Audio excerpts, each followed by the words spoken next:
Etimo, c'est la chronique qui t'aide à mieux comprendre la langue française. Au programme aujourd'hui, comprendre l'origine de l'accent circonflexe et en faire notre ami en orthographe.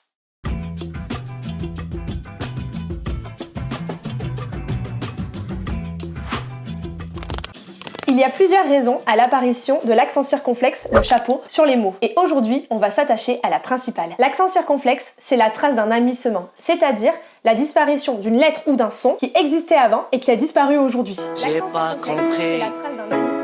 Qu'est-ce qu'il arrive? J'ai pas compris. T'as pas compris? Prenons un exemple. Le mot fenêtre. Avant, on disait fenêtre. Et aujourd'hui, le S est tombé pour faire le mot fenêtre qu'on connaît et qui appartient à la même famille que le mot défenestré qui signifie jeter, pousser par la fenêtre. Tu ne sais jamais où placer l'accent? Il faut que tu cherches dans les mots de la même famille. Prenons par exemple forêt. Forêt, ça appartient à la famille du mot forestier. Et là, on voit bien que le S de forestier est tombé dans le mot forêt.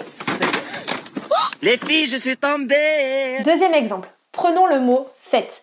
Il appartient aux mots de la même famille que festif, festoyer et festival. Et là encore, on voit bien que le S est tombé pour donner le mot fête. Comment savoir où tu places ton accent? Il faut que tu prennes le mot qui existe aujourd'hui. Par exemple, hôpital. Avant, c'était le mot hospital. Si tu fais tomber le S, il faut que tu prennes la lettre qui précède le S, qui arrive juste avant. Donc la lettre O. Et tu mets ton chapeau sur le O.